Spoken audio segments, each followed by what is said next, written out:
Tonight on Meet Your Double Feature, a Navy research team travels to the bottom of the ocean to investigate a mysterious alien spacecraft in Sphere. Then, a World War II Air Force bomber travels deep into enemy territory to complete its final mission in Memphis Belle. It's a perilous 90s double feature, and it starts right now.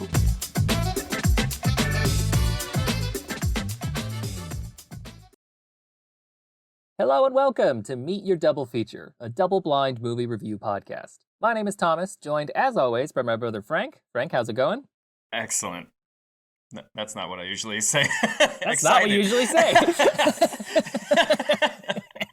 This isn't Bill and Ted? Come on. Tubular. Yeah, bodacious. All right, anyway, welcome back to the show. Frank usually says he's excited. That's why I got confused. We're back here for what I think is episode 10 of season 1 for Meet Your Double Feature. Now, Frank, folks at home might not see any significance in that, but a long time ago, when I first told you I wanted to make a podcast, this was already years ago, you bought me a book for Christmas called So You Want to Start a Podcast, which felt passive-aggressive, but I read it. I don't actually remember that, but, you know. It's literally called So You Want to Start a Podcast, parentheses, idiot.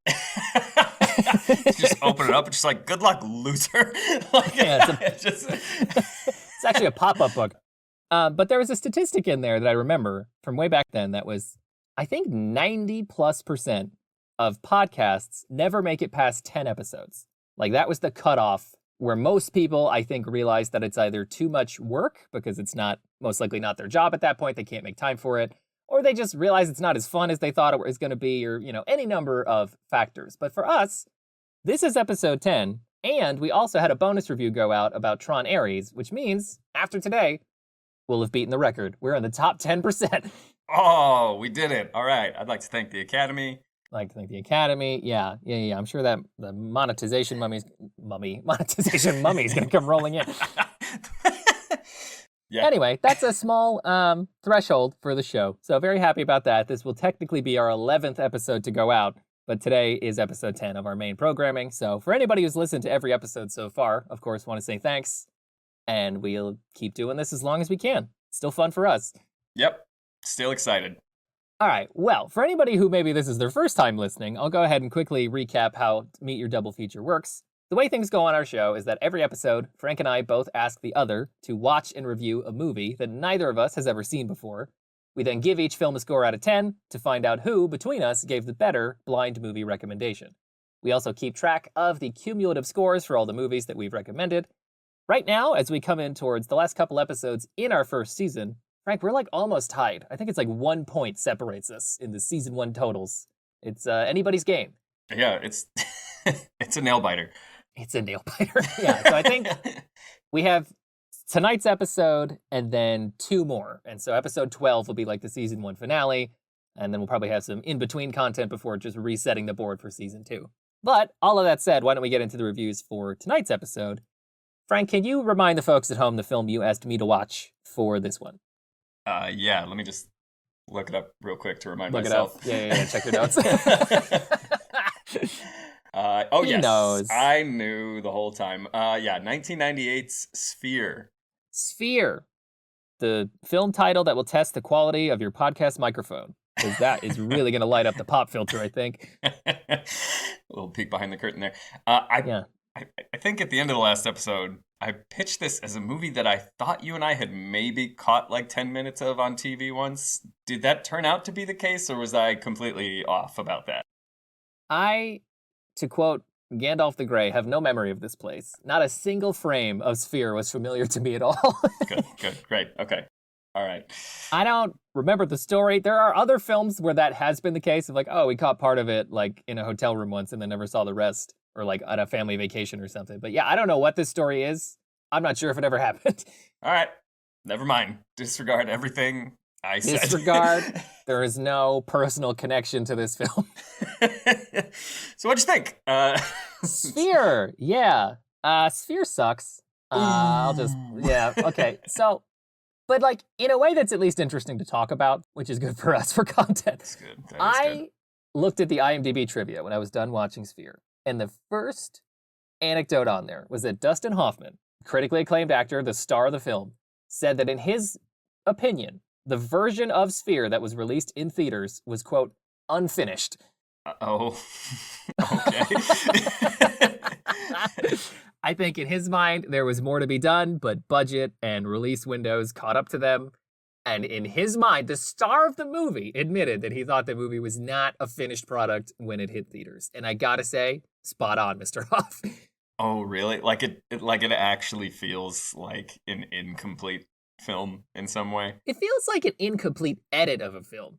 Like, budget-wise, Sphere is actually a fairly impressive looking science fiction film for the late 90s. The premise of the movie is that Dustin Hoffman is a psychologist who is brought into a secret government arrangement taking place in like the middle of the Pacific Ocean, where they tell him that they think they've encountered an alien spacecraft crashed at the bottom of the ocean that they think has been there for like hundreds of years. And they want to put together a team of like leading minds to essentially initiate first contact with the alien that might still be in there. So that's like your setup. So it's like a big underwater movie. And I gotta say, this follows in the tradition of big underwater movies in that it is awful. Oh, wait, what's another bad big underwater movie? So many. I mean, maybe these will be more controversial, but like, have you ever seen The Abyss? James Cameron's The Abyss? I don't think I have, actually. That movie, this one, even like Waterworld, anytime you actually have to have your actors like in the water, underwater for extended sequences, I feel like you could just see how visibly tired and frustrated everybody is by all of it. And it never creates a movie with like a fun vibe. It always just feels like dour and annoying. And it just translates in almost every occasion. And Sphere is no different. It's a very visually impressive movie. It's not like it looks bad. There's some great computer effects, and there are a lot of interesting, legit underwater photography that they probably filmed in some giant pool somewhere in Hollywood. So that's not the problem. It's more so that the film has a terrible script and an awful story. Oh, wow. Terrible script and awful. Are we talking bad dialogue? Is that one of the... Really bad dialogue. Like, yeah. Sphere is in a camp you'll recognize in that it is based on a novel written by Michael Crichton, who several of his novels have been turned into films, most famously Jurassic Park in the 90s, only a few years before this. I think another is Armageddon, a bunch of stuff. But Sphere is like dumb Jurassic Park. Or maybe like dumb James Cameron's Aliens. What, in that it's a similar narrative, but just done poorly? Yeah, like similar in certain respects. Like the whole first part of Sphere has a pace to it that, if done better, could have resembled the opening act of Jurassic Park, because we kick off with this element of mystery. Again, the opening of the movie is Dustin Hoffman wakes up in the passenger seat of like a 2-person helicopter that is flying out into the middle of the Pacific, taking him to the location for some unknown mission. He's been called in by the government because he's just an expert psychologist. First of all, who on earth falls asleep on a helicopter? Like a teeny tiny helicopter flying out over the ocean. You expect me to believe this man just nodded off? No, absolutely not. I also, a lot of movies will do that. And I remember I had a film professor who would always be like, why would you ever show your like character on screen like sleeping or falling asleep? Because that's just gonna like incite your audience to do the same, you know, to like feel like pretty much sleepy and tired. Yeah, the movie kind of opens as he opens his eyes, so we don't get too much of that. But it does immediately, you know, this is my first time watching it. I was like, okay, is that in there as like the opening? Because this is going to be some weird, like, it was all a dream kind of story. And it's not. So I don't actually know why that's how the movie opens. I just find it funny because Dustin Hoffman's character in the film is not like laid back and unfazed. He's a fairly anxious 50-year-old psychologist in the middle of the ocean talking to an alien. Like, he's not cool or suave, but he's just like straight chilling in the back of this helicopter, even though instead he'd probably be like seasick. Oh, so they do meet an alien though that they talk to. That's interesting, at least. I'm looking forward to hearing about that. Okay. In a way, they do that. The premise of Sphere intentionally changes like 3 times. You don't really land on what the real premise of the movie is until like an hour into it, which is another point against it, I would say. I mean, it maybe could have been done well, but this opening framing device, again, try to picture this in contrast, like the beginning of Jurassic Park, the like introduction of characters and then lead up to that big moment where they actually see the living dinosaurs and everybody freaks out. For Sphere, we have Dustin Hoffman being brought in. He's trying to talk to the helicopter pilot. He's like, do you know what's going on? And the helicopter pilot says, no, like, I thought you would know. But then when they land at their destination, it's just like a Navy ship in the middle of the ocean. And he's like, what's going on? What's going on? And they just shove him into like some quarters and they don't come get him until later. In the meantime, he sees a couple of other people there that he recognizes, like other leading experts. One is like an astrophysicist, one is a renowned mathematician, and I think the other is a biochemist. So it's like this varied team of experts who Dustin Hoffman all personally knows. And he's like, what's going on? Why are we here? And then, like, the very next scene, they're just like, alien ship, bottom of the ocean, alien ship. Wait, why does he know? Why would he know those people from those completely different disciplines? That is intentional. And also, again, probably where the core conceit of the movie loses me, like, right off the bat. So first off, we squander any opportunity to build up to what is a fairly impressive visual of them going like thousands of feet underwater to this underwater habitat to live in, and then leaving from there to go into this massive hull of a crashed alien ship. They just spoil the whole game. They're like, alien ship, duh. And it's like, okay, why did we create this pretense that it was something else, only to almost immediately give it away without using that as time to build characters? Like, again, Jurassic Park. It'd be like if they showed Dr. Grant a video capture of the dinosaur, like the second he shows up in the movie. Anyway, so that part's lame. I thought that was a wasted opportunity. Like, there's some intrigue for like 5 minutes, and then it's gone. The reason, to your question, Frank, why Dustin Hoffman knew these other experts is because he reveals, or rather someone reveals back to him, that at one point in a previous government administration, Dustin Hoffman had been asked to write a briefing for the government about how to handle a first contact situation as just like a psychological expert. And he admits to one of the other characters, played by Samuel L. Jackson, that he just fudged the whole thing because he thought it was stupid. He did no real research. He just wrote down a bunch of pseudoscientific nonsense about like, well, you need a mathematician because that's probably our shared language is mathematics. And well, I guess you need a biochemist. And when looking for specific recommendations, he just wrote down people he knew. Okay, so he just happened to already know these people, and that's how they all wound up here together. That's lazy. That's lazy script writing indeed. It's lazy and uninteresting. Like, oh, exactly. Okay. Uninteresting is a great way to go. It's like, wow, that's dull, huh? Like, these guys all know each other. We don't get to have any of the initial conflict of them meeting and having to explain their characters. The other three, because this is most of the cast, it's a very small cast movie. The mathematician is Samuel L. Jackson, who I would say gives the best performance in the movie because he knows what kind of silly movie he's in. So good for him. Mm-hmm. Sharon Stone is the biochemist. She gives a horrible performance. Oh. Not her fault. She has some of the worst dialogue in the movie and just doesn't know what to do with it. Oh, and then the other guy on their main team of four is Liev Schreiber, who I guess maybe most people would know from the Ray Donovan TV show. Or as Sabretooth for a hot minute. I know him as Sabretooth. He's always Sabretooth to me. Always Sabretooth. Liev Schreiber is a astrophysicist who is like younger than the other characters and a little more like anxious. He's always trying to prove himself that he's like a smart guy because he's got like imposter syndrome.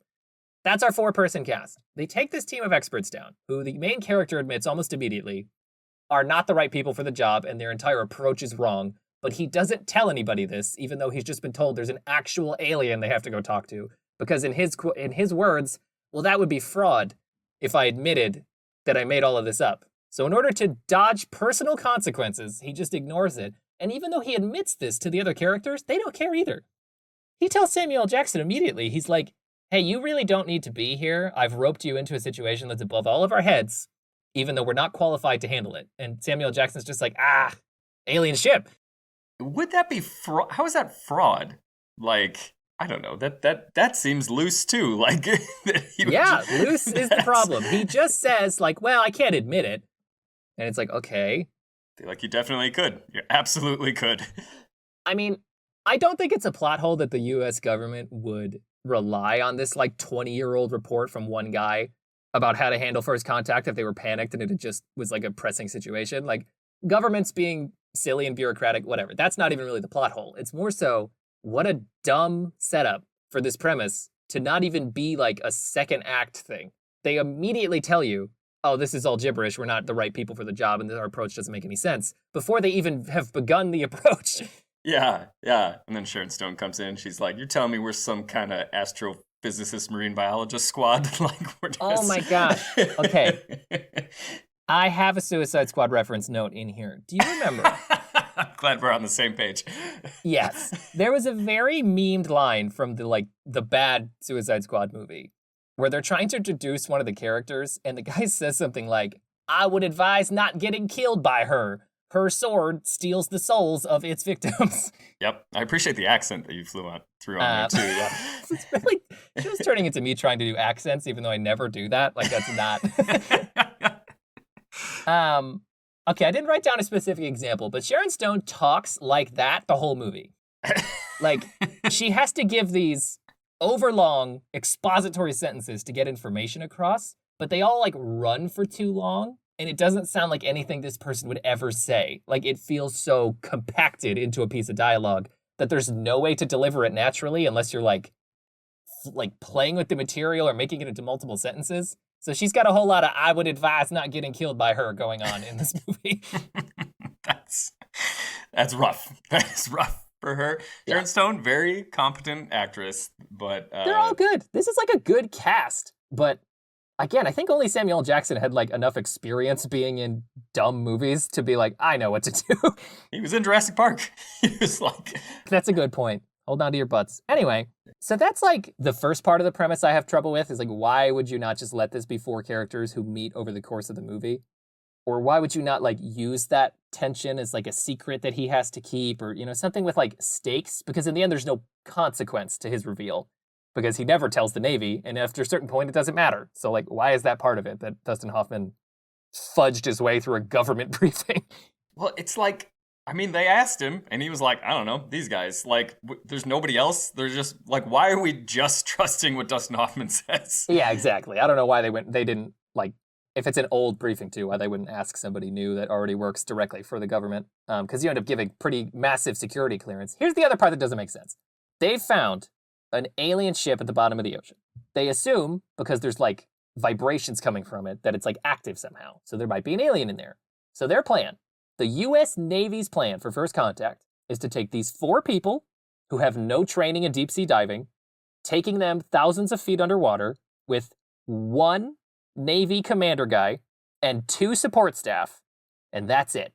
That's the team to meet an alien for the first time. Yeah, this is also kind of reminding me of, is it Deep Impact or Armageddon? I want to say Armageddon is which one has Bruce Armageddon, Willis? Yeah, Armageddon is Bruce Willis, where they send like regular oil rig drillers to go mine an asteroid, right? Yeah. Mm-hmm. This Same problem. Feels like that, yeah. In Armageddon, to my recollection, they try to spin it as like nobody else knows how to do the job. Like, we would have an easier time training you guys to be astronauts than training an astronaut to drill things, I guess. Whereas in Sphere, nothing necessitates these 4 people physically going to the bottom of the ocean. Why would they not be brought in as consultants and then send a highly equipped team of like Navy divers to go inside the ship? Yeah, it sounds just like whoever's in charge of this whole operation was just like, I'm totally unqualified to be here. I have no idea what to do. Like, yeah, which again, that could be a plot point in the movie, but it's not addressed in a way that like really leans into how absurd that is. Like, why is they such minimal staff? I think there's one throwaway line about it, but they have a portable underwater habitat for the crew to use as a base of operations while they survey the ship. And I'm guessing it was just a size limitation, but like, why, though? This is the discovery of alien intelligence on Earth that has supposedly been underwater for hundreds of years, but is from the future, most likely? I don't know. So they send these people down, and again, they're like, hey, Dustin Hoffman, you're 50 years old, I think, and very, like, emotionally frail. I think we can put you in one of these pressure suits and give you 6 hours of training, and you'll be fine. Yeah, yeah. You know what this needed? It needed, like a human antagonist character who was like trying to like rush this whole operation so that he got credit for it, you know, to kind of give it some sense of reason behind why this is all happening, as opposed to just nothing. You need momentum. You need a momentum behind this series of actions where like Dustin Hoffman's like, oh my God, this is what they want us here for. And they're like whisking them away. Like, we have to move now. Something that is like, maybe another country's navy's on the way, and they're like, we need America to get credit for talking to this alien. So, yeah, exactly. Or else the Ruskies are going to get here. Ruskies. It boggles the imagination, and as soon as the movie's kicking off, you're just left with all these like logistical questions, which is a terrible state of mind to be in. Totally. And like your main character too, Dustin Hoffman, should be your like anchor in terms of like voice of reason, or like, you know, like you said, if something's pushing them all along down this path, you need somebody at the center, like your POV character, to be like the moral compass for everyone involved. But instead he's just like, well, I don't want to get sued, so I guess I'll go in there. That's like... it. He's just like, I just here so I don't get fined. That's the setup for the movie. Which is so dumb. But again, I think it's all like, I think the book probably handles this a lot better. The version of events that we get in the movie feels like they had a conclusion they wanted to reach, and they had to reverse engineer the setup to get these people into this space. Because what happens is the 4 characters and the 1 Navy guy and their 2 support staff go underwater to the habitat with their 6 hours of training, and then they go inside the ship. And right away, the whole thing starts to play out as almost like a sci-fi horror type setup, because they go inside and they're like asking all these questions. They are wondering why the ship is completely intact if it somehow crashed from outer space, and they theorize that it must be made of some really strong material, that it wasn't damaged. But then one of the people like bangs on a wall with like a wrench, and it like visibly marks it up. And they're like, well, that doesn't make sense. This looks like it's not any more sturdy than regular metals that we have. And then they go inside and they're like, well, if it's 300 years old and it's full of aliens, why do I see human footprints in here? Like all these weird little beats of things that are not what they seem. And then what we ultimately find out by like 20, 25 minutes in is that the spaceship is not an alien spaceship. It's a human spaceship from the future. All right. Well, I'm intrigued. That's interesting. Yep. So we've changed premises. But again, the specific examples are like the dumbest things, because this is dumb Jurassic Park. Like, I think the first firm confirmation they get is that one of the characters like is sitting on something, and then he gets up and realizes that it's a sign that says like trash. Like he sits on a garbage can that's in English, and he's like, oh. Oh, yeah, I also like the scientific approach of smashing the thing with a wrench or whatever, like you said. Like, well, we check this out.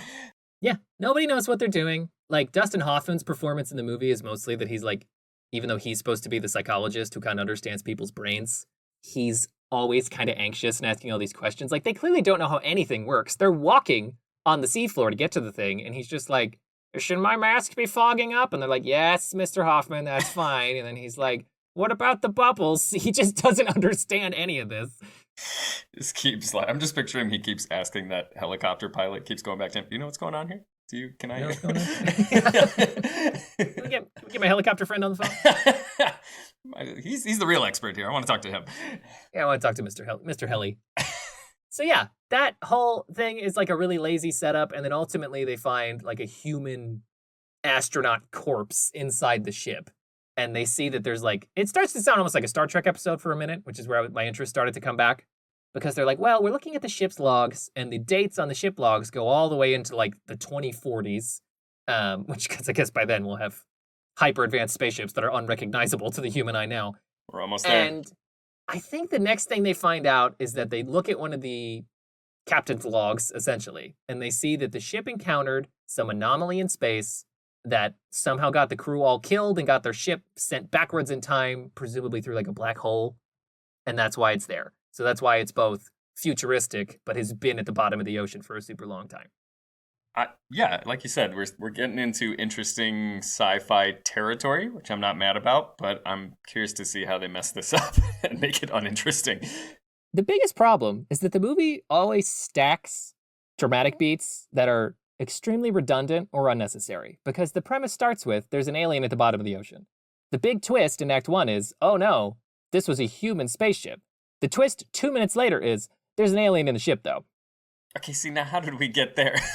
Exactly! So they get down to the core of the ship, and they determine that these future astronauts found a giant sphere that is some sort of living alien creature thingy. It's like a giant champagne gold sphere in the center of the ship that is completely featureless and perfectly round. That's where the title comes from. It's a metaphor or something. No, it's literal. It's a sphere. Sorry. Yeah. What you said. Do you know what's going on here? Yeah. Mr. Helicopter. Heli?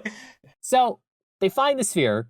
They presume that something must have happened with this thing that maybe made the astronauts go crazy and kill each other. Pretty standard sci-fi once again. Now we're back at the original premise, but we just took a detour for no reason to get there. The next part of the movie is so confusing even to recollect because Sphere, the film, has a terrible sense of like pacing and timing. It legitimately uses chapter titles to transition between scenes and just skip indeterminate amounts of time. Oh, how many are there? How many of those do we get? Don't worry, I wrote every single one of them down. Okay, they're titled. They're actually, okay, gotcha. These are title cards, like black text, white font title cards that originally I thought were just location titles because the first one just says The Surface, right when the movie begins. And then they go down and we get one that says The Deep. And then the third one is The Spacecraft. And so I'm like, okay, there you go. 3 titles. We're showing The Descent. But then like a few minutes later, we get one that just says The Analysis. And it's like, well, hold on. These aren't locations anymore. Now we're just doing stuff. Yeah, I'm starting to understand what Dustin Hoffman was saying about the film being unfinished, because this feels like or like you said as well, it's like they got into editing and they're just like, well, this is just missing pieces, so we just have to like throw this in there, I guess. But it also seems like it doesn't make things any more clear than it would have been otherwise. I would say it's less so, because some of these scenes feel like they must happen immediately after each other, but the characters behave as if more time has passed than would make sense. And I think that as we get closer to the end of the movie, some of that is like intentional because it turns from regular sci-fi into more of like a psychological thriller. But it makes the movie feel really slow and plotting when we'll get to a beat like that and then just be like, anyway, we're back in the habitat. And it's like, well, what was the sphere? Like, why are we back inside the underwater station? What about the sphere? And then it just has to do stuff like that sometimes where it doesn't know how to get us to the next scene visually. So it's just like, anyway, put a title card up there. One of them just says The Power. What is that? What is that supposed to like? One of them just says like insert title here. Like yeah, insert title card here. There's like a dozen of them. They happen way too frequently. There's some that are only like 2 or 3 minutes apart. Wow, that is I have never seen that in a film before. Like that's I just saw the new Frankenstein film recently, and that has like chapter titles, but there's like I think 2. I think it just splits the movie into essentially 2 parts. Yeah, doing like Act 1, 2, 3, doing, 2 or 3 little title cards is fine. This movie, I think, has almost a dozen. And they start being less and less informative and seeming less and less motivated, but rather they're just like ways to stitch together scenes. Like, there's one later in the movie that's a scene between Dustin Hoffman and Sharon Stone, where they're interacting in a space, and then the scene ends, and then the very next scene is Sharon Stone being like, hey, Dustin Hoffman, can you come over here? And it's like a different part of the space station, and an indeterminate amount of time has passed, and it feels like they were just about to have an argument, but then I guess that didn't happen, and now something else is happening. Like, it's not intentionally jarring in the way that it wants to be. It wants to disorient the viewer because the mental state of these characters is deteriorating. But functionally, as a person watching the movie, you're just left feeling like you're seeing this out of order. Yeah, I'm just picturing it's like cutting the characters off mid-sentence. Like, she's like, hey, Dustin, and then it's just like title card drops in the middle of like, just... The helicopter pilot. It's just too much. So that's the problem with Sphere overall. I mean, like, this premise, what I've gotten you through in recapping the story, like, we still haven't arrived at the premise of Sphere. Wait, what? How? Yes! We're still not there. We're like 40 minutes in. We still don't know what the movie's about. Because what ultimately happens is that they go back to their ship, and Samuel L. Jackson has this conversation with Dustin Hoffman where he's like, I think we're all going to die down here. And Dustin Hoffman's like, what are you talking about? Why would that happen? And he's like, it's basic deduction. If these people went into space 50 years from now and encountered this dangerous, unknown life form that on their own ship's log says it's unidentified, and then it crashed back down here and we found it, there's no way we ever make it back up to the surface to tell anyone that this happened. Because otherwise, by the time the year 2040 came, there'd be a record of this. So he's subscribing to a specific interpretation of time travel, which is that time is all continuous. He's a mathematician, so it's like consistent with his character that he believes there's no way any of them survive, or else these events would have never transpired in the future. Does that make sense? Yeah, no, now we're back. He did the math. We're back into interesting... He did the math. Sci-fi territory. Okay. And once again, when Samuel Jackson's on screen, I buy the stupidity of the movie because I feel like it's internally consistent the way he talks about it. It's mostly how the rest of the movie plays out that just feels lazy and like half-finished. Moving forward with the story. Samuel L. Jackson, I think his character's name is Harry, which comes up in a tertiary way. So Harry goes down to the sphere when everyone else is hanging out back on their spaceship. And once again, this is treated as something very mundane, even though that would involve him putting on a deep sea diving suit, hooking himself up, going out into the ocean, going to the ocean floor, getting inside the ship and going all the way to the center. But they treat it as just like, he went into the other room. He goes and visits the sphere. Hang on, time out. So he leaves the ship and goes to the surface, you said? Not the surface. He goes to the spaceship that's on the water. From where? From their, like, underwater habitat that they're like posted up in. Oh, okay. Because I'm like, at that point, just go, like, disprove your own theory. Just go upstairs and be like, hey, there's an alien down here. Like, let's tell everybody. Like, exactly. You know? So he goes in and goes up to the sphere when nobody else is around. And this creates a problem because there's this other ticking clock element that the movie decides to introduce and then immediately make redundant, where the 6-person crew under the water gets a notification that there's a storm coming on the surface level. So they all need to either go back to the surface immediately, or they're going to have to stay down there for the duration of this like monsoon storm that's going to last for several days. So they're like, well, I guess we all have to go back up now. And everybody's like, yeah, I guess that's okay. Like, whatever. We don't get stuck down here. But then Samuel L. Jackson goes off on his own, goes up to the sphere, and they see on their little video camera that he like disappears. And they're like, oh no, he went inside the sphere? Like, that's no good. And so Dustin Hoffman goes to retrieve him, but then when he gets there, Jackson's body's just on the ground. So we just cut to another chapter title, and then he's back on the ship. So we've introduced that we can't leave because there's a storm, but also we can't leave because Samuel L. Jackson got lost inside the sphere, and the Navy guy is like, well, I can't leave a civilian down here to die. I might be held accountable. So it's like multiple redundant layers of like, we can't leave, we have to stay here. And then in the middle of that same sequence, they had previously said, like, please send down the like thing to bring us back to the surface. But then they're like, oh, the ship that was supposed to take us all back up got turned away by something. Like, the storm hasn't arrived yet, but for some reason, our rescue boat never came to get us. And it's like, so that's 3 different reasons why we can't go back up to the surface? Yeah. This is. Hang on, I got to rewind a little bit here. So Sam Jackson went to where the sphere was and disappeared, but then they found his body and he was dead, or not dead. That's the funny thing, and this another element of the movie just being like undramatic. It's like, oh no, he's disappeared. Go get him, Dustin Hoffman. Hoffman goes down. He's right there. He's unconscious, but he's right there. And they're just like, oh, okay, let's bring him back to the habitat, because I guess nothing interesting's going to happen in this movie. They're like, dodged a bullet there. Almost had something dodged interesting. A bullet. So then, do you understand my point, though, that, like, why do we have to have 3 different, mostly redundant reasons for why they're stuck down in their little submersible instead of being able to go back home? Yeah, exactly. Again, this I feel like could have been fixed by the same thing if you had, like, some ambitious kind of, like, antagonist character who was like, oh, we got to cover this whole thing up. We can't let them come back up to the surface. People find out what we're doing or something like that. Like, so it would just be one thing and would add, like, just stakes. One idea. Instead, from the movie's perspective, there's a big storm, and we lost Sam Jackson. Oh, wait, no, we didn't. And the thing that was going to come get us left anyway. Also, come to think of it, they also have a submarine at the bottom that they can use to go up at any time. So I don't know. I don't know why any of those are a problem.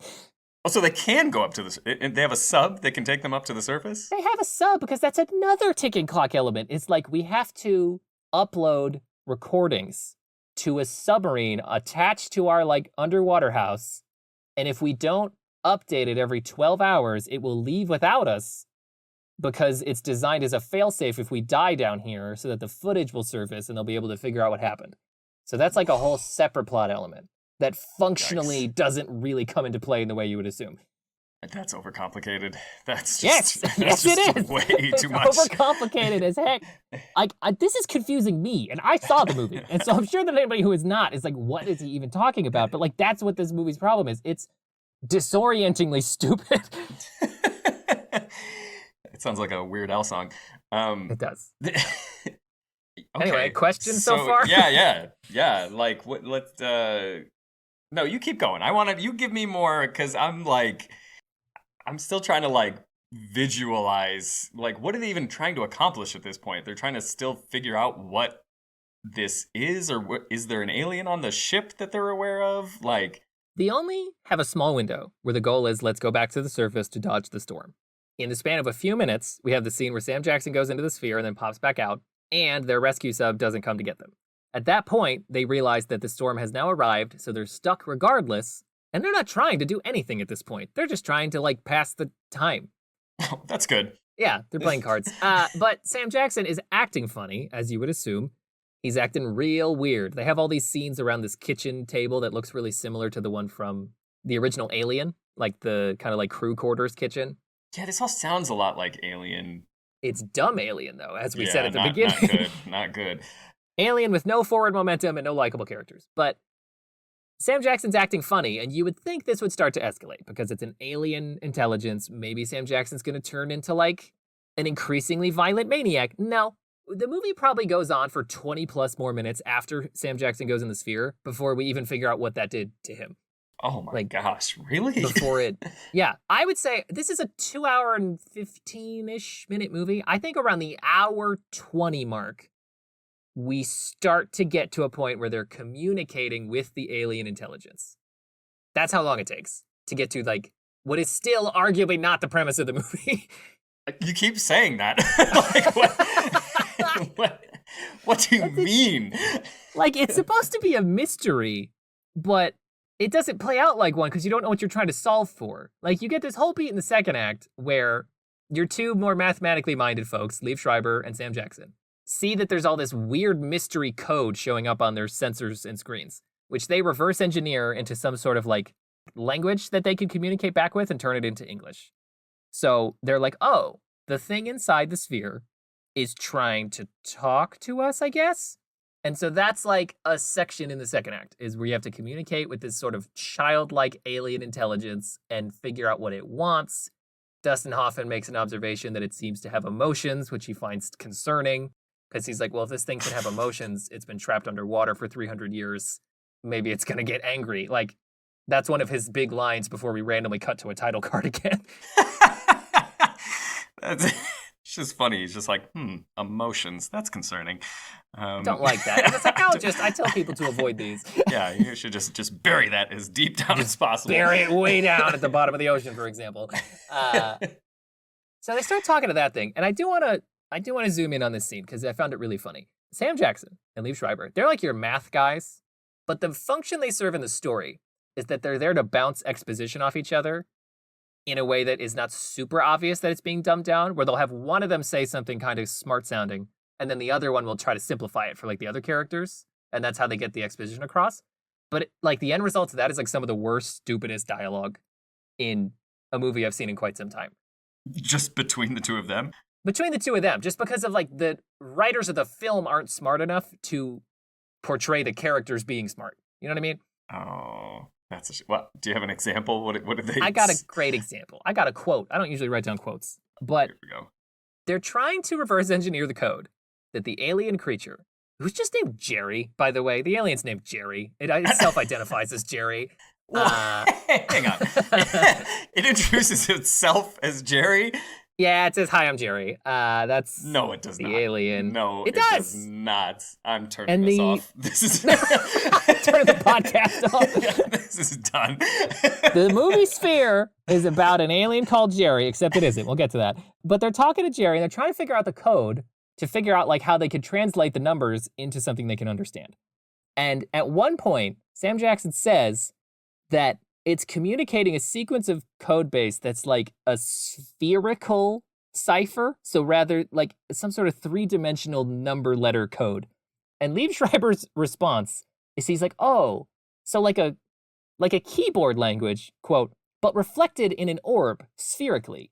A keyboard, but spherical. Take a keyboard, wrap it around a sphere. Like, he literally says 3 times in a row the thing that still doesn't make sense. Is that the act? That's the quote? That's the actual dialogue from the film? Yeah, him saying the 3 different iterations on that sentence that don't clarify anything is a quote from the movie. Just want him to keep going. Just like, okay, so picture a keyboard. But also... Right. But also... It's like, a circle, but like that, but like 3-dimensional? But like it's a keyboard. third dimension. So like when Mario went 3D, that's Mario 64, right? Just pulls up like PowerPoint presentation. Like, here we go. That's upsetting. That's just... Yes, it's upsetting. This movie's upsetting. Like, it's not... The dialogue is dumb, but in a way that's not funny. It's just like bafflingly stupid. This is the first time on this show where I... like you're trying to explain the plot of this film to me, and I just can't wrap my head around it. Like, I can't. Yeah. I don't understand what's happening here. Okay, I think I know how to help. So, like, you take a keyboard. This might sound crazy, but anyway, we've gotten so far into this. We're about as far into this recording as the movie gets before Sam Jackson even goes inside the sphere. That's how long it takes for anything to happen. Oh, yeah. The actual premise of Sphere, which we get when the third act begins, is that anyone who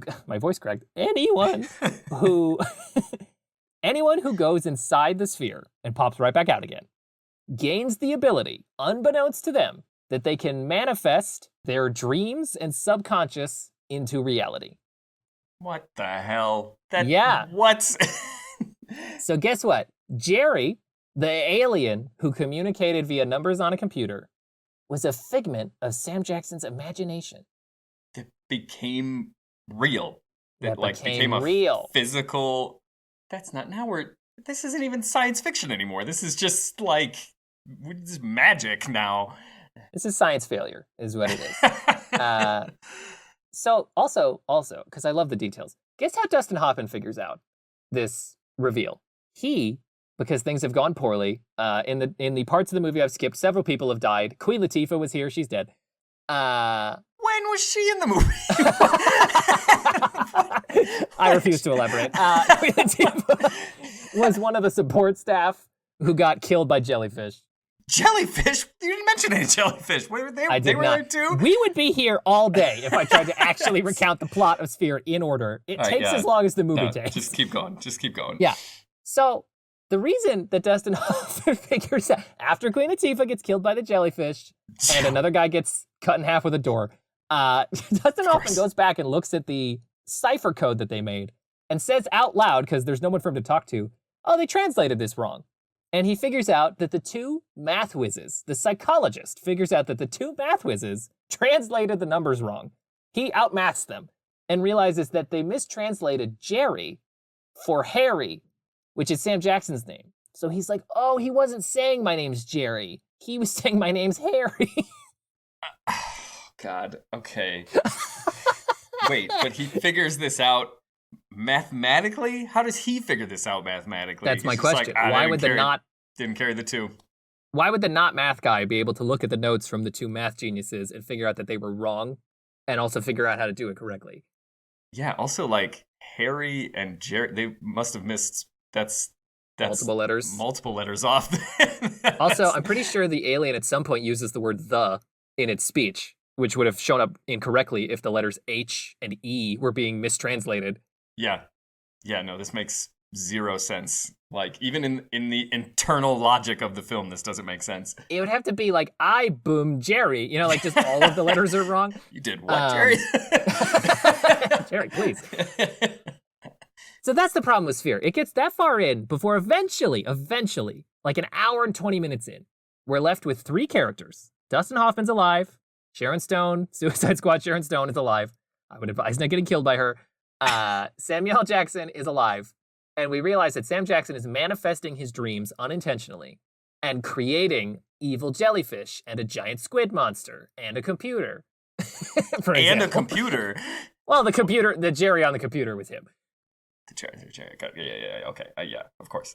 Did they see, did they see this alien? So, like, the audience, do we see this Jerry, Harry alien? Like, Jerry's just text on a screen. Of course. Yeah. Anyway. Yeah. because that would be interesting. Have an alien on screen. Someone who invented designed one. No, we just get a sphere and then a computer monitor because the movie is secretly, after all this time and all these twists, is really about the dangers of human imagination. That's what the movie's about.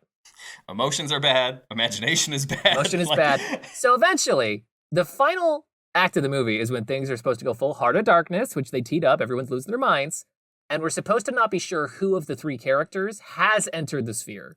And thus who also has this power to accidentally manifest what is mostly just things they're afraid of. Like, that's why this keeps happening. They're manifesting fears as real dangers that have killed several people. So now because at the beginning of the movie, when you were talking about like, oh, we found this thing and landed in the ocean, it was kind of reminding me of The Thing. And now it feels like we're back to The Thing again, where it's like, so they're just ripping off another really good movie for this one. Yeah, so it's Dumb Thing, Dumb Jurassic Park. Yeah, it's just... The part at the end is maybe the worst, because this is where, in editing, they're trying to sell that this is, like, disorienting and they're not sure what's real, so they just try to, like, cut around scenes a lot and do, like, intentionally discombobulating edits, but, like, the movie's already so bad that they don't have the craft to get away with that, so it just gets worse and worse, and at the end of the movie, guess what? All three of the remaining characters have been in the sphere. We just only saw one of them. Well, how did they get there? Don't they actually have to go to the sphere to get put in? Hoffman, if you'll recall, in this very easy to follow plot, I don't recall. Dustin Hoffman was the one who recovered Sam Jackson's body from next to the sphere. Oh, so he got sphered when he did that? Same scene, we get a visual cue, which tells you immediately that Dustin Hoffman has also been inside the sphere. They expect me not to notice that the exact same visual cue appears to indicate he did the same thing, but then it's like a reveal later that he was in there. The only thing that's a surprise is that Sharon Stone also went in there. And then at the end, they realize that the enemy the whole time has been themselves, and they just need to fight to shake off the illusions long enough to get to the sub and escape back to the surface before the dynamite that Sharon Stone set all around the alien ship blows up and destroys everything. Is this imaginary dynamite or alien space logic dynamite? Like, it was real dynamite that Sharon Stone triggered by accident after knowing how the powers worked, because her character, like, part of the plot of the movie is that Sharon Stone's character has, like, a history of mental issues and was, like, briefly dealing with, like, self-harm and was trying to, like, end her life and stuff. So she straight up says out loud, I think I triggered the dynamite by accident because I secretly want to die. Okay. But just, so the dynamite was there from the beginning. This was not... She put real dynamite out in the third act, but she triggered it by accident because she imagined it going off. Okay. All right. I don't want to be here anymore. So Can I just cut this? Can we just start the show with like, so anyway, we have one movie to talk about. No. This sphere has just caught. I've lost my composure, but I'm back. Let's. My composure. Like, you notice how nothing about this is like funny because it's too confusing to be funny. It's just like weirdly upsetting.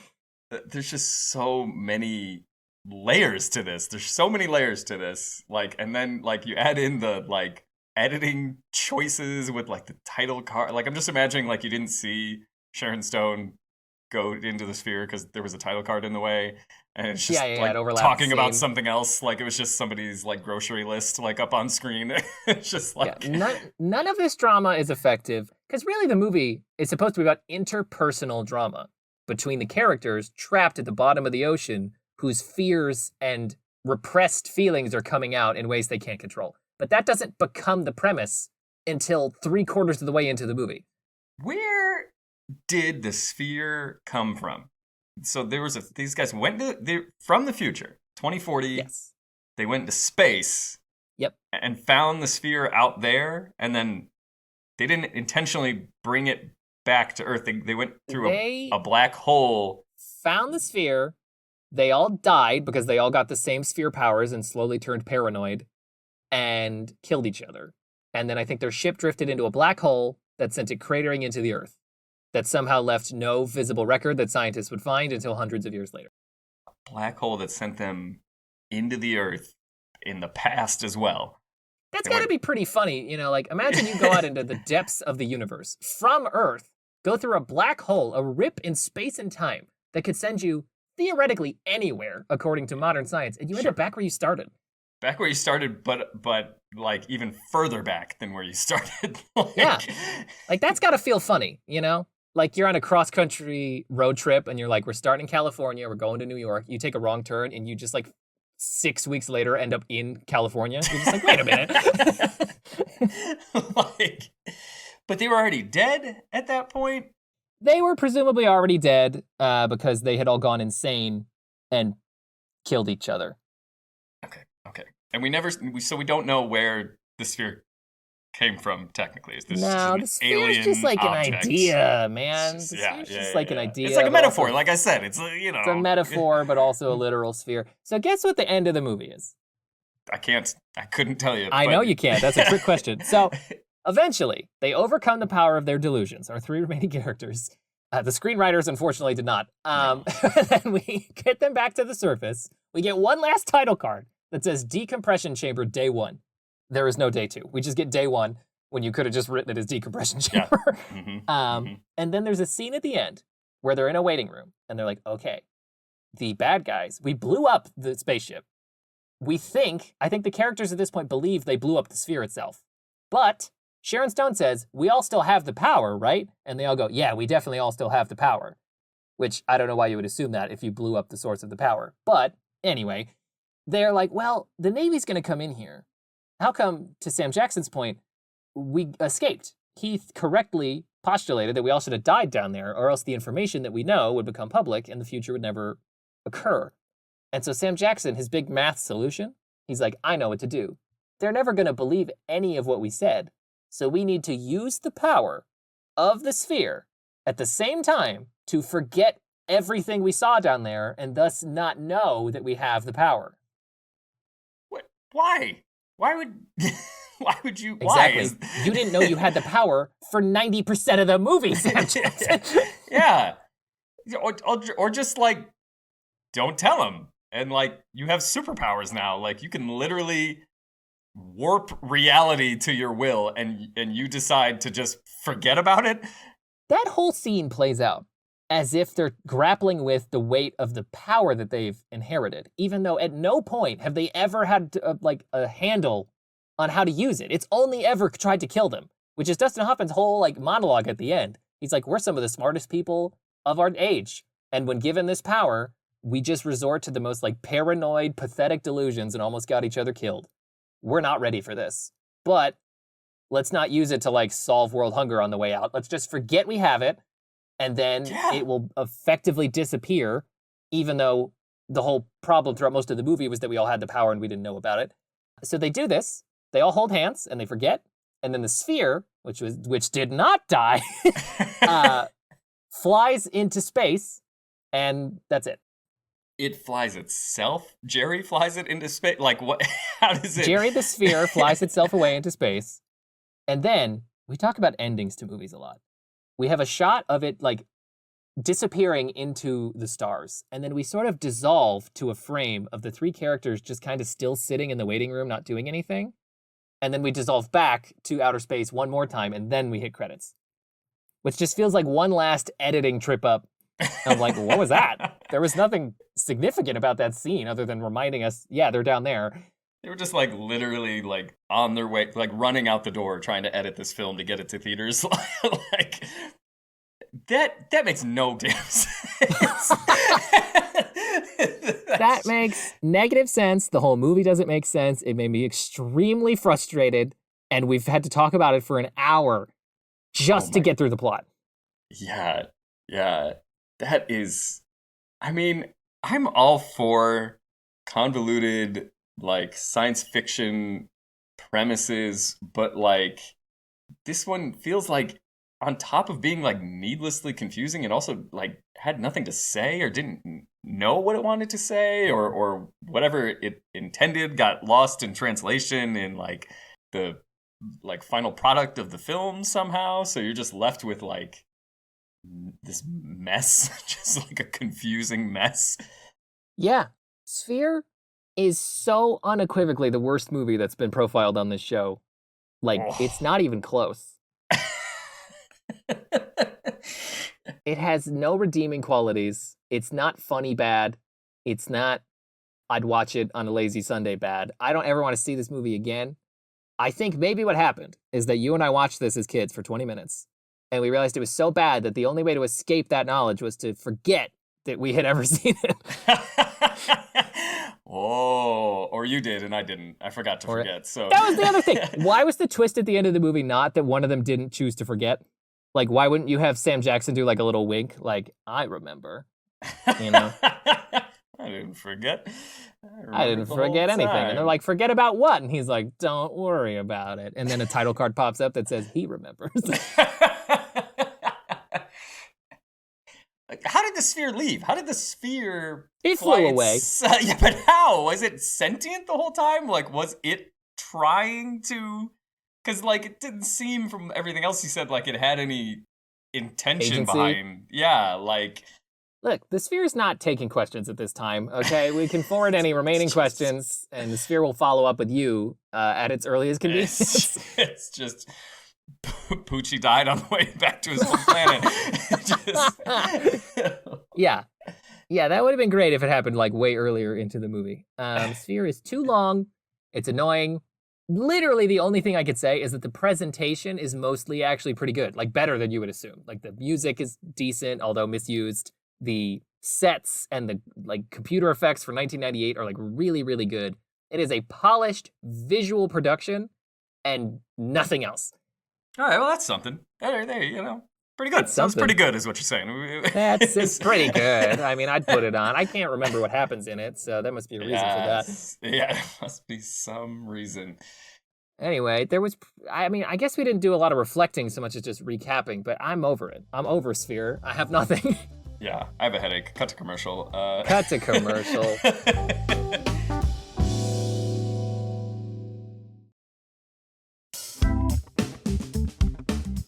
Okay, coming back from the other side of an intermission. Frank, I don't think any break is long enough. I'm completely mentally wiped from trying to talk about Sphere because it doesn't make any sense. Could you perhaps regale me with just some nice old World War II stories? I mean, are there nice old World War II stories? No, there's no World War II stories that are nice. That's the problem. We moved from a stupid, idiot sci-fi movie to what is probably a way too serious film about World War II that I only picked for you to watch because we haven't done any World War II movies, and that felt like ground we should cover. Did it feel like ground we should cover? Well, not you know this what this specific show's war. missing. In my defense, there are different types of war films. Some are like Saving Private Ryan, which are like horribly miserable, or like what's the the Spielberg one? I'm forgetting what it's called. Star Wars. Star Wars. No, the sad one, whatever. Schindler's List. There it is. The sad one. So like, there's some that are like horribly brutal and are, you know, trying to be anti-war movies, and then there's some that are like kind of just warmer war films. I've seen a couple like that. They're not taking it lightly, but they're more like human perseverance stories. And I just thought maybe this, what's it, Memphis Belle? That's the title, right? Memphis Belle. And you already hit on a point that I wanted to get into with this movie, with like anti-war movies, because it's been said before. I don't know if you and I have talked about it, but like there's like a discussion in a sense that there is no anti-war movie, because like you were saying, and the territory this one kind of gets into is when it focuses on like almost trying to put a positive spin on war and like World War II, you know? It's like, look at the camaraderie between these characters, you know? And then it kind of makes it seem like it's supposed to be this like good thing that happened when they succeed in their mission, and they're like, yeah, we killed people, all right. Like, yeah, well, at least we can go to sleep knowing that World War II ended very neatly and there were no lasting ramifications to the ideologies involved, and it's all just behind us now, you know? It's all in the past. It was fine then, and it's fine now. That's the tagline for the movie. Yeah. I feel like it's a type of movie loved by old dudes who themselves were born like afterwards, you know? Well, but see, that is kind of where the whole no anti-war movie comes in, because it's like you get there's people that like love World War II memorabilia or like Civil War stuff, and it's like these are like real brutal conflicts that like through films and other media or what have you, you get far enough away from them that people then like reminisce about them and like kind of romanticize them in a way, and then in a sense that sort of perpetuates the idea of war to people, because it's like people admire what they're seeing in these like images and these stories. Yeah. It's hard to separate because they're trying, you know, I don't mind trying to highlight that ultimately there's a lot of brave people involved in fighting in any sort of conflict, but yes, totally. It's like the context for it is, I mean, so many wars have been like people were drafted, they had no desire to be there. There's nothing fun for anybody who was actually involved. So, yeah, I guess this was an irresponsible choice, really. But why are we talking about Memphis Belle? No, I don't want to. Yeah, no. I don't want to drag you too much for actually picking this movie. It's just this is watching it. These are like kind of the thoughts that came to mind, though, because you're right. It's something we haven't talked about or touched on the show before. But to get into this movie, to start off, this might be a first for the show. This is a repeat director. This film was directed by Michael. Really? Yeah, Michael Caton Jones, who was the director of The Jackal. So. Oh, really? Oh, see, we're in good hands. All right, we are in 5 out of 10 hands, everybody. 5 out of 10 hands agree. All lefts say that this is a good idea. It's too political. So. Oh no. Yeah. Let's get off the political soapbox and go back to talking about World War II. Yeah. So anyway, this movie was roughly inspired or like an adaptation of a World War II documentary. There was a documentary film released in 1944 called The Memphis Belle. It has a subtitle. It's A Story of a Flying Fortress is the full title of the documentary. That's like a Studio Ghibli movie. Yeah, but not as fun, I imagine. Not as fun. Not a lot of whimsy. Where's the whimsy? But the over there? Over there? Did you see it? Watch this footage and see if you can point out the whimsy. Yeah. Just ignore the. Don't look at what's on the screen. Just think about it. So that documentary was released in 1944, and the Memphis Belle was a real like World War II bomber, which that's what that's the premise of this movie. It's about the crew of a World War II bomber plane. Okay. And like it flew its like last mission in 1943, and then that documentary was released the following year because it was like essentially documentary footage of the war. And so then this is just like a fictional adaptation of that whole thing. But to get into the pros of the film, they're all front loaded. Like this. Oh, all the good parts are at the beginning. Are all at the beginning. It's what was I think it was Deep Cover, where I had the exact opposite experience, where it was like the first act of the film, I was just not at all with it, but by the end I was like, yeah, Deep Cover, all right.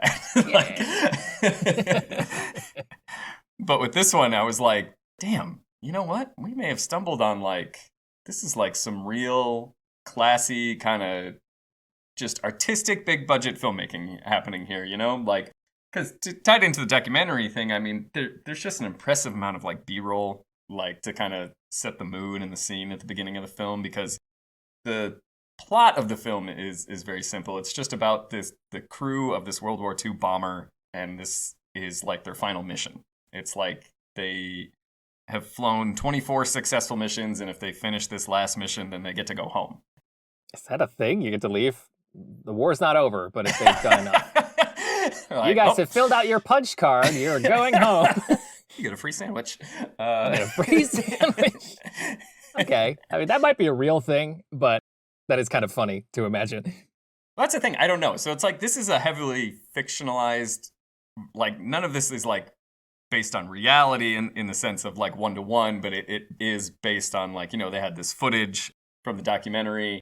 And so the film looks like very convincing when you're watching it. It feels so like real and lived in, like the space, because of the production design and the costumes and like an impressive amount of extras. And they have, you know, they actually went out and had to find these sort of vintage planes. I think they used some of the last ones in existence for the filming of the movie. And what's really interesting about that is like, and again, this is like the first like 5 to 10 minutes of the movie, and it really like drew me in, is like, you know, the first act all kind of takes place on this like Air Force base where all our main characters are.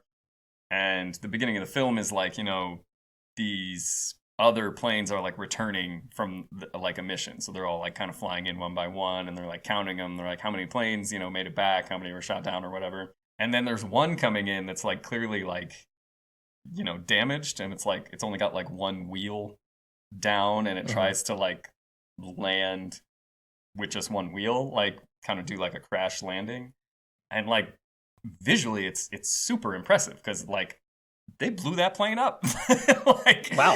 Like, this plane comes in and it looks like it was shot practically, like as much as possible. You know, I think it's like, it's kind of, you see it like come in for this like shaky landing on like one wheel.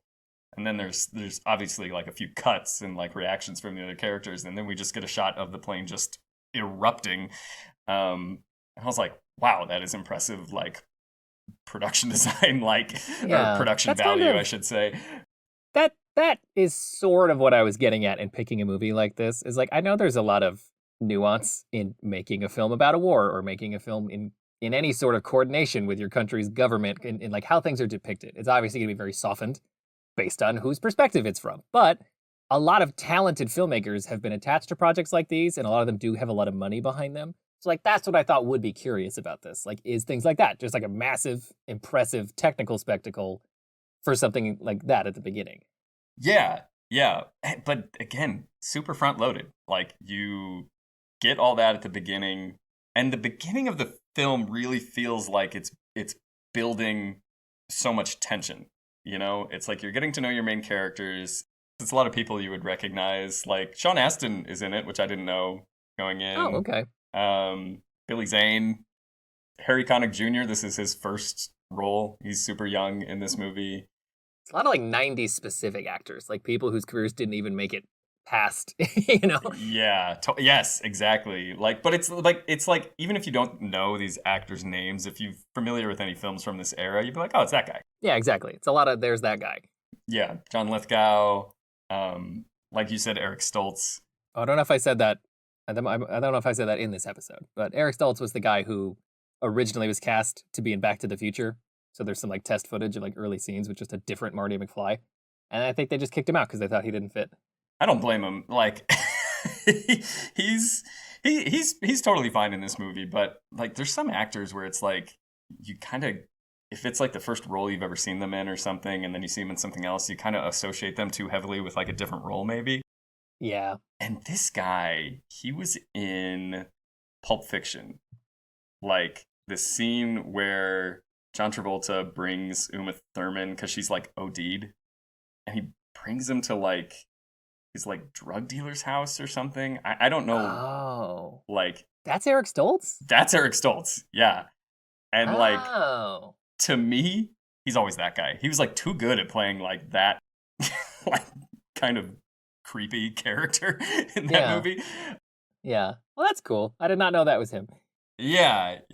So, but you know, he's like not that character in this movie, but that's just like what I He's not a drug dealer in the army. Yeah. His character's interesting because, like, again, you know, we're still centering in like the first act here.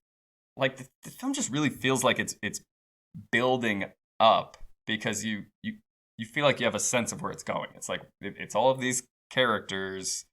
You know, they're gonna go fly their last mission. They're kind of like, they're showing the camaraderie between them and stuff, but there's also this like huge like unspoken tension because it's war, and they're, you know, So you're just like, it kind of gives you this like unease where it's like, oh man, these characters, like once things get going, it's like some of these characters that we're getting to know are probably going to start dying, and like, you know, it's going to get like very dramatic, and then that just doesn't happen.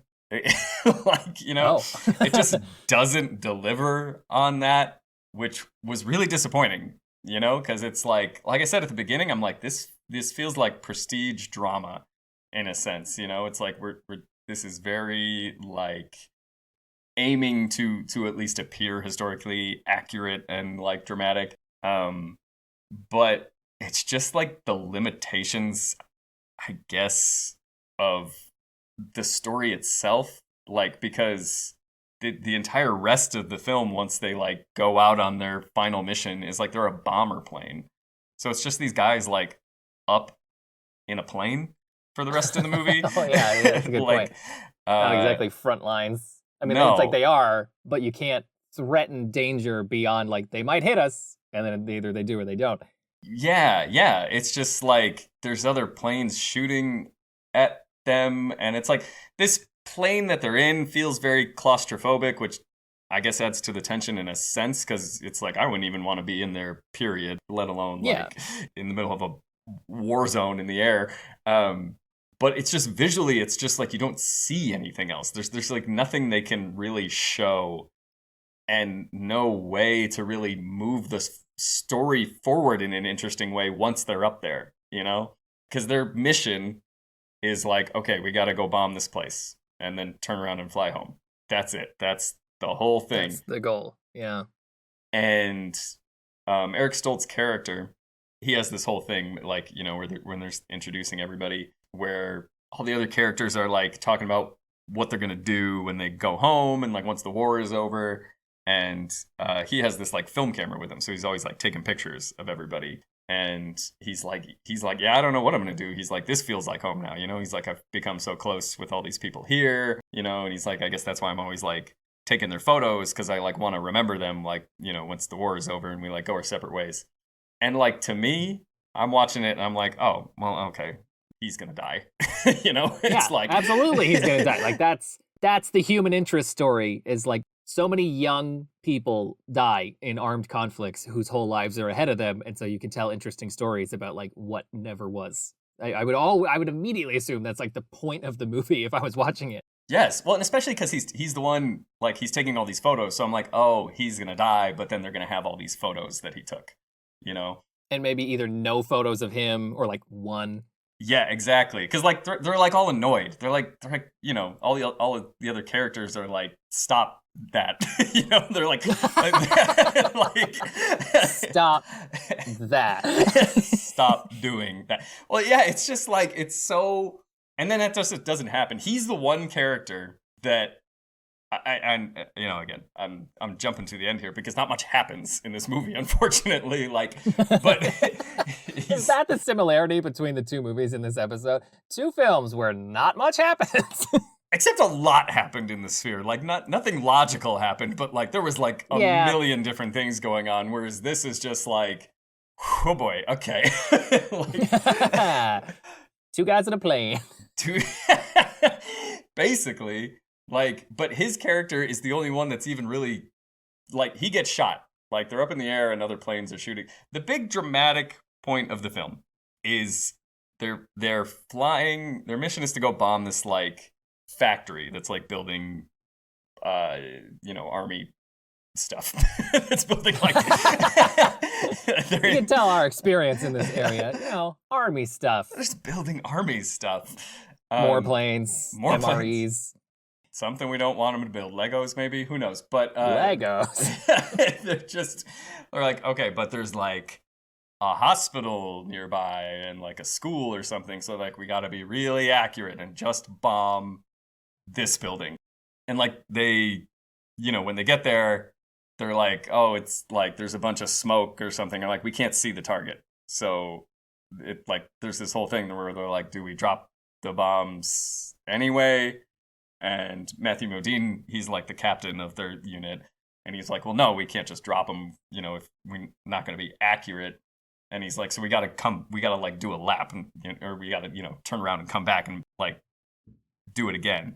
And they're all like, well, that's a death warrant. That's like, you don't do that. Super dangerous. Yeah. But then again, it just works. It's like, and we're back. And we're back. Eric Stoltz, when they fly back around, like he gets shot from one of the other planes. And again, I'm like, well, yeah, obviously, like if anyone's gonna die, it's gonna be his character. But then he doesn't. Like he survives in the end. In a fictional version of the story, they couldn't introduce more like expendable characters. Yeah, exactly. It's just like it felt antithetical even to the story that they were trying to tell, like because the movie just ends where it's like, we did it, like everyone, like it's like we won the big game. Like we didn't kill those innocent people, we killed those other people. Yeah. Anyway, let's go home. Like it's starting to ask a lot of questions, Sarge. Sorry, war's over. Too many questions. Go home. Which was just odd. Yeah, I was just like, what happened here? It's like you were setting up to be such an interesting film to really show the horrors of war and like, or even put these like, it's a film I'm thinking of. I can't remember what it was. It might have been based on a book or something. But it's like a common thing. It's like, it's like, oh, you put all these guys and they're like trapped on the sub and they start to like hate each other and like turn on each other, because it's like they're trapped in a sphere on a spaceship. They're trapped in a sphere. There it Jerry's is. There's there. the common ground. Like, but none of that happens. There's like, it feels like they like tried to like force things in to kind of create tension or drama for these characters. Like, Harry Connick Jr.'s character. He's like one of their like gunners on the plane, and he's just like this super nice like country kid or whatever.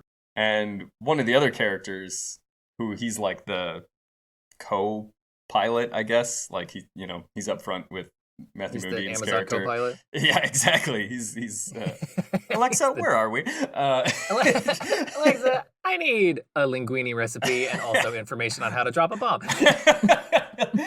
Like, but his whole thing is like he's like telling Harry Connick Jr., he's like, man, you gotta let me like use your gun at one point. He's like, if I don't kill any Nazis before the war is over, I won't be able to go home and like brag to all the girls. Like that's his like thing. Oof. Right. Yeah. So like, and what that sets up is like at one point Harry Connick Jr. like lets him do it, and like he shoots down like an enemy plane and he gets all excited. But then the plane that he shot down like crashes into one of like their guys' planes, like one of the American soldiers' planes, and like so they both explode. And then he feels all like, oh no. But then we just move on. We just move past that. We just move on. Sarge, co-pilot's got a question, and then they're like, sorry, he's got to go. Send him back. Yeah, we're just pushing characters out of the plane throughout the movie with parachutes every time they ask too many questions. It's just, even that would have been more interesting. Like, it's kind of like Seinfeld. It's like, and then maybe something happens. No, nothing happens. Yeah, no, nothing happens. Yeah. Yeah. This in a weird way is why I picked this movie. I feel like there's such a unwinnable task in depicting, like even this one, trying to depict a real story while being sensitive enough to not use real people. Like, it's a fictional depiction of this. And it's like a win for America, like the mission succeeded. But any sort of depiction of these conflicts, which I think are, obviously, we've never been able to avoid armed conflict throughout history, but it's inherently like tragic and irresponsible. So it's like, how do you tell a story in here that does not ultimately condemn the entire notion? Like, well, and it feels like sometimes they don't. They just say like, well, these parts are bad. And it's like, all the parts are bad. Yes, exactly. Yeah. And that's what I really thought they were doing something there at the beginning, because like, the characters, it's like, you do definitely get that sense where it's like these group of characters they're like bonded together through this traumatic experience they're all going through, and they're all young kids, they're like fresh out of high school or college. So it's very tragic. Right. It's like you recognize from the beginning that these characters are all in this tragic situation together, but they have this strong bond, and like they're doing what they think is right, some of them. But then the rest of the film just doesn't do enough to follow up with those characters even, you know? It's like once they're up in the air, it's like it doesn't matter, you know? It's like it doesn't matter which character you're looking at, because it's all just becomes very like monotonous and like gelatinous. It's just like, okay. Yeah. Like it's well, like, is there a B plot? Like, are we cutting away from their plane to anything else, or is it mostly just them? This is like I was saying before. It seemed like the movie feels like it was like trying to grasp at straws in terms of like anything else they could show us, because it cuts away once and it feels so out of place, because like at the beginning of the movie, John Lithgow's character is like, he's like the PR guy, you know? So he's trying to like, he's like, oh, once you guys fly this mission, you know, we're going to send you back home and you're going to be like in the newspapers and you're going to be like celebrities. And so he's kind of like at odds with like the colonel on base, because he's like, no, this is serious. Like, we're not just here for your stupid like newspaper photos or whatever. And so that's at the beginning, you know, and it's like that all feels very in tone with the story they're telling. But again, then they leave, and the rest of the movie is just you're following these guys up in this plane, and so it just randomly at one point cuts back to what John Lithgow is doing back at this base, and he just has this scene with like the colonel where he's just like the colonel has to like educate him, I guess, and be like, he's like, read all these like, you know, like he's like, this is serious, like read all these letters of like family members of soldiers under my command that have died, you know, and it's just like, and then you just cut away from that back to what our other characters in the plane are doing, and it's kind of like that didn't move the plot forward, you know, that thing that we cut away to was just, and then this happened over here. Like, and then also this. Yeah, I feel like my main point of reference for this in terms of a World War II movie that I think most people would agree is pretty good would be Saving Private Ryan. And I think that one has a pretty good premise that creates an interesting angle on a war story, because it takes a very human emotional angle at like the symbolism of conflict, where, as I recall, it's been a long time, I think the reason they go try to save this random soldier is because his family, his mom sent like 6 or 7 sons into battle in World War II, and all of them are already dead, except for this one.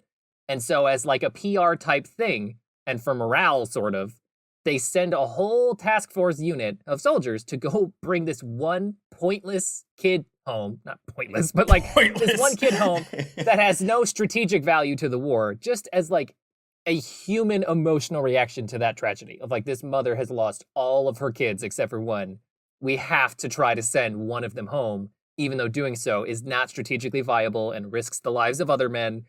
It's like about how these conflicts, as logistical as they can be, really are like emotional conflicts in a way, even at like a nation level. And I think that gives you permission as the viewer to care about the people in the story and not feel bogged down by these same questions. And I feel like a lot of other World War II stories or just wartime films like struggle to be about both because they don't do a good enough job of giving you an angle to look at it from other than the obvious, like this is all horrible. Yeah, exactly. And the problem with this one too is just you really don't care about these characters, you know, other than in like a general sense. But there's nothing like connecting you to them. Like pretty much all of them, like I said, it's kind of this ensemble cast, about 10 or so characters, but they all basically have like one sentence backstories that you get, you know? It's like, this guy used to be in the furniture business and this guy's from Chicago. Like, it's just like... That's my favorite. I'm from Chicago. Yeah. I've been there. I've been there. So, you know, there's just nothing to play off of there. You know, it's like you don't know enough about any of these characters, that they all just kind of feel the same. This is another movie too, where it's like, I think there's one scene where there's a woman in the movie who has lines, but other than that, oh no. You keep giving me these Mansphere movies. These Manosphere daily movies. Oh my gosh. That's both of your movies for the month of November are completely devoid of women. This one has one. There's one woman in it who has lines. We are averaging 0.5 women per movie this month. Yeah. I'll have to take that into account for my next pick. Yeah. It's just, so it just gives you nothing. Like, and visually, it's so uninteresting, once they're up in that plane, because it's just like, yep, that's it. It's a really small plane. Well, I've seen it. I mean, that's crazy. Are we talking like an hour plus of the story is just them up in the plane? Yeah, absolutely. So it's like a bottle premise almost. Yes, totally. Yeah, I mean, you spend, again, the first act, they're on this military base, and it feels like this calm before the storm. And then it's just like, even when they're in danger, it's like they can't visibly show it in an interesting way, It's like you're seeing our characters like inside this tiny little plane. It's like, oh, we're getting shot at, and then you're like, like little bullet and it's noises. raining too. It's like an improv show. Yeah, they're just in an empty set as they're playing, and they're just like, I better go grab some water. Glug glug glug. It's like, I need a place. Chicago. Okay, all right. So we're. I'm from Chicago. It's just like, so it's just like, it just gives you nothing. It gives you nothing to connect with and nothing like to look at. And there's even like, there's like a multiple like fake outs even of like something happening, but then it doesn't happen. Like I said, Eric Stoltz's character, he's the only one that gets like injured. He gets shot, and like, there's like a kind of interesting thing where Billy Zane's character, again, one sentence backstory for everybody. They're like, oh, he's going to be a doctor. He went to medical school. But like, when Eric Stoltz's character gets shot, they're like, oh, you can help him, Billy Zane. You went to med school. And he's like, yeah, no, I lied. I didn't go to med school. I don't know this guy. Let's throw him out of the plane. He's like, he did a Dustin Hoffman. He made it up. Yeah. And that's like literally his plan. He's like, I can't help this guy. Like, he's like, I think genuinely his best bet is if we try and like bandage him up, put a parachute on him, and then like drop him into Germany and hope somebody finds him and helps him. Sarge, we can't do that. Then a movie would happen. Yeah, right. Exactly. Then we'd have to go back and get him. Then we'd have to turn around again. Like, you want us to do Saving Private Stoltz? No way. But then it's like the other characters are like, no, you can do it, Billy Zane. And he's like, all right, I'll give it a shot, even though I actually don't have any medical training and this man's been shot and I don't know what to do. And then we kind of just don't show what he does, and Eric Stoltz's character lives somehow. Wait, what? We don't even get into. He just wills himself to know medicine enough to save this man's life. I don't know what he does. He didn't show it. It was just like, anyway, moving on. In a movie with this little to show, to find something that critical and decide we don't need to show that is insane. Well, it's like they didn't know how. They didn't know what to, because it was like, it was a beat that they like wrote themselves into a corner. They're like, oh, what if he didn't actually go to medical school? Like he doesn't know how to help him. Like, and then it's like this tragic thing. Billy Zane's like half delivering a line. He's just like, the only thing we have to stop the bleeding is, and then he pulls like a piece of paper out of a top hat, and he's like, a candle? Just audience suggestions. Burn him! Zane, I think the candle might have worked. We could have like cauterized it. He's like, nah, I just burned him somewhere. But it's like they wrote that in, and then they didn't and then he just, through the power of imagination sphere magic, just makes him whole again. Yeah. Well, somebody ran in front of the other characters, which denoted the end of the scene, so they had to move on. No, well, title card came down, and it's just title card came down and just said, the machine, and they're like, okay, something else. Doesn't make sense, but I thought that this episode would be a slam dunk for me because you made me watch Sphere, but now I'm not so sure. No, I get like I said, this is probably the first of the films that I've watched for the show to have such a complete fall off. It's just it's a rare thing for a film really to have this kind of trajectory for me, like viewing it, where it's just like, because it feels like you're like sold on this promise of this interesting drama from everything that it sets up in a way, because it feels like you get this. Even with all these individual characters, it feels like you kind of get this setup, one sentence setups for everybody. But then it almost feels like, then once they're in the thick of things, it's like then something would happen with all of them. It's like that thing where it's like Billy Zane. It's like he lied about his background. It's like, maybe that would be consequential in some way. Yes, exactly. But like none of the other characters even get anything like that, you know? There's just like no follow-up with any of the other characters. They're just completely static throughout the rest of the film. And it's like, it may have been salvageable in other ways if like you could at least have something visually interesting on screen, but it's like you don't even get that. You just get this claustrophobic space that you're in the whole time, where it almost is like they're like pantomiming what's happening to them, you know? Because you get like really almost no shots even of the outside of the plane, you know? You don't get these like exteriors and like crazy. Yeah. So I mean, like, I can understand maybe the intention if you wanted to feel super claustrophobic, but still.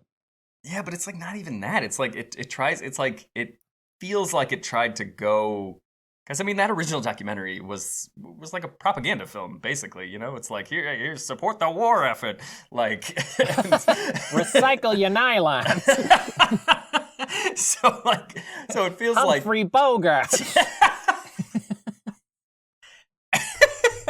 Why do I have to keep doing voices on this show? Yeah. Sorry. Casablanca. Casablanca. Sounds like a bad like gangster movie. Like it's like not. There's like a very specific accent they would do in those 40s movies, and that's not it. This is just like Al Capone. Not it. But it's like this film almost feels like in that same spirit. You know, it just feels like this like it has that energy of like a sports movie where it's like, we did it. It was tough out there in the third quarter. But I don't know why I keep slipping into that accent now. They almost had us out there, those Germans. None of the characters talk like that. Yeah, but it'd be funny if they did. It would be funny. Germany scores in the second half.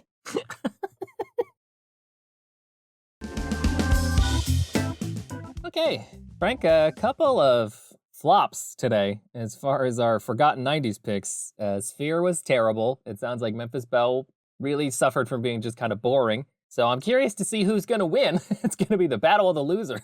Yeah, it's a tough one. I'll go first since my review came up first. Sphere is my least favorite movie I've watched for the show. It made me very mad. But as we keep running into, we're like trying to set the floor and the ceiling for like how to score a film. Because you and I are not used to this. We never did this before starting the show because it's reductive.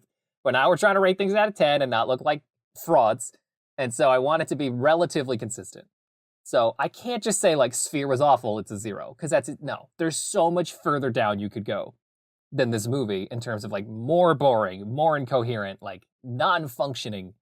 So I think I'm going to give Sphere a 2 out of 10 because it does a couple things well. Like visually, it actually impressed me more than I expected. It looks nice. It's just an like unbelievably dumb movie that is not even fun to watch for its dumbness. It's just aggravating. So I think I'm going to give that one a 2. I mean, that feels deserved. That feels like a 2. Like don't watch Sphere out of like, I'm going to watch it anyway because it sounds so silly. It will bore you to tears. It's such an annoying film. Yeah.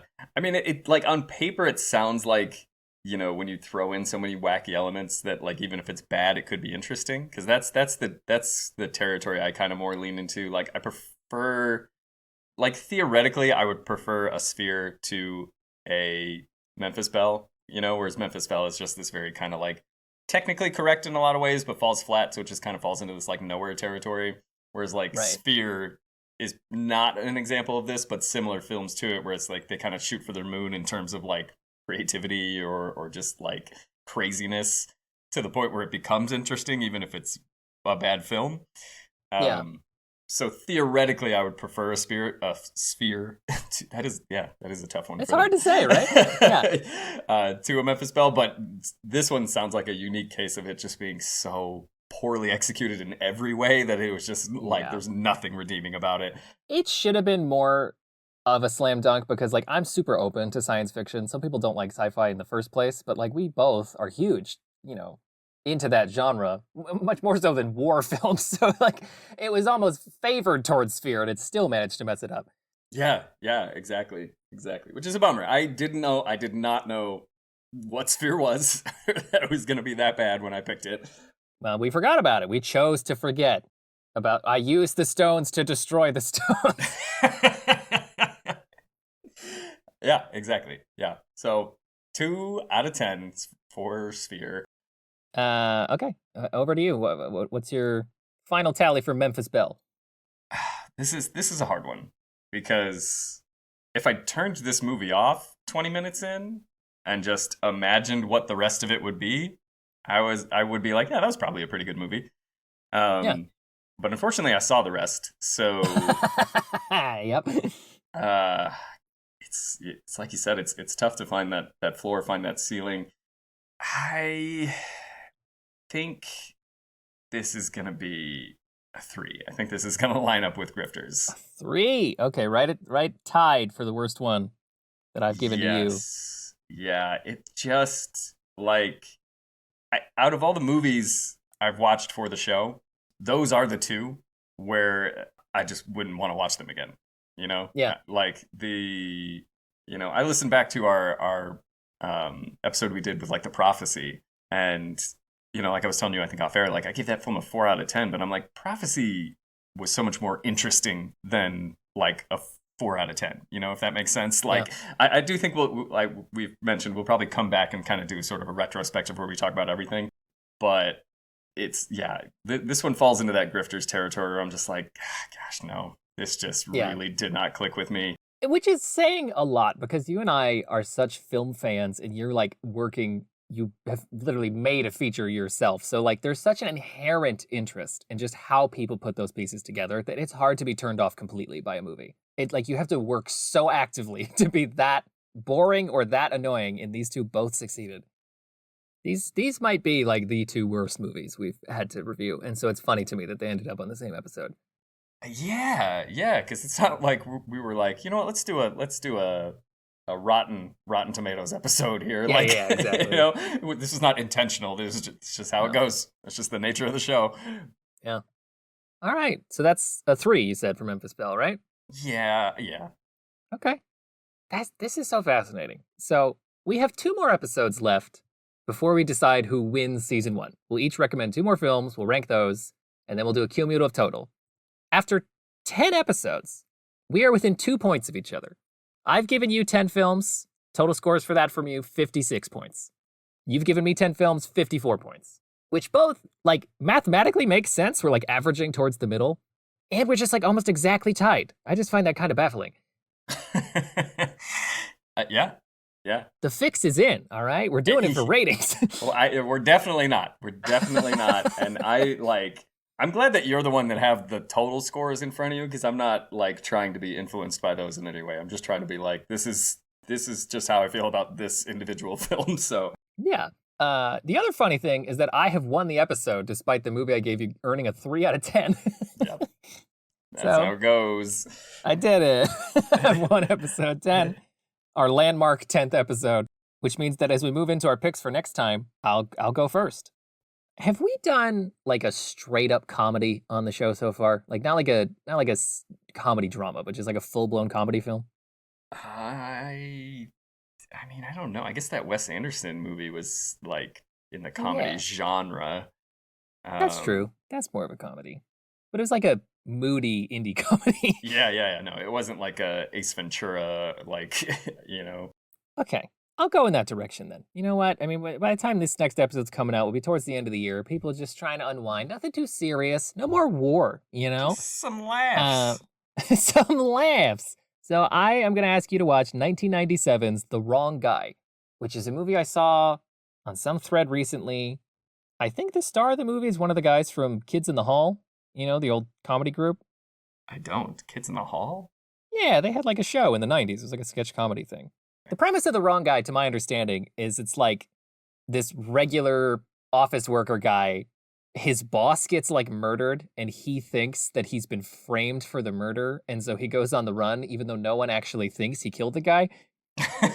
That's a funny premise. So it's like it's like a road trip kind of thing where like he thinks he's on the run from the law, even though nobody's after him.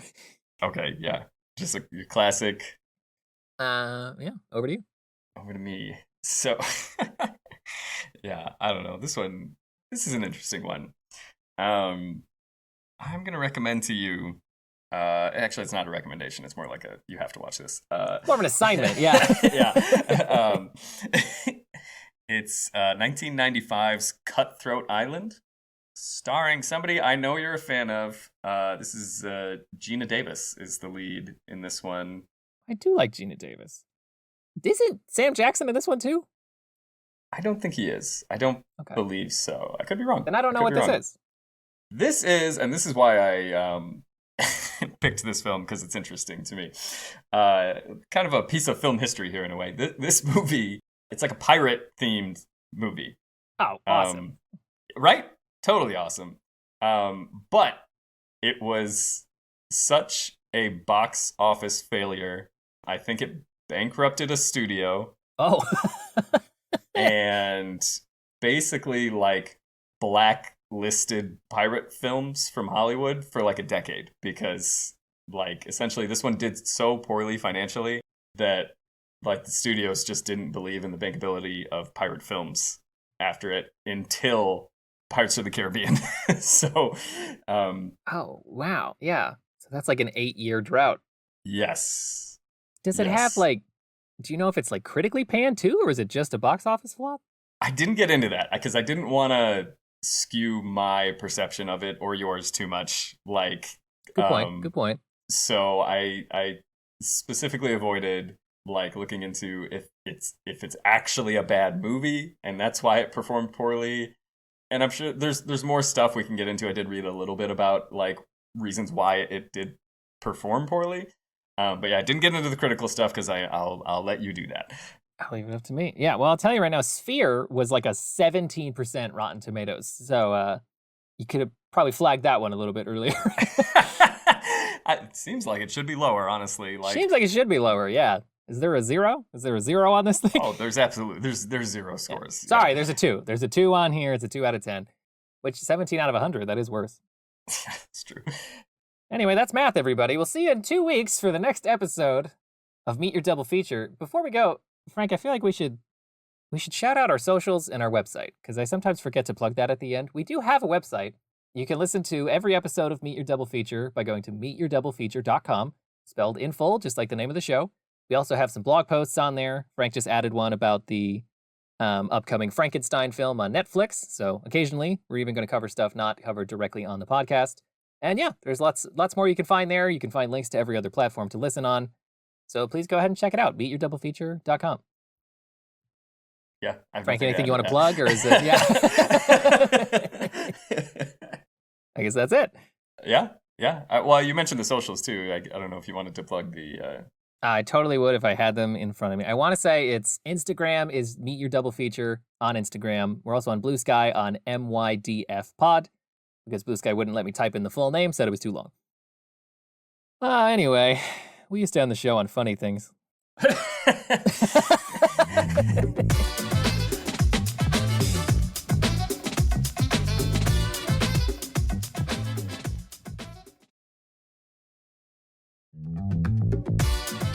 Coming up next, it's The Wrong Guy, followed by Cutthroat Island on Meet Your Double Feature.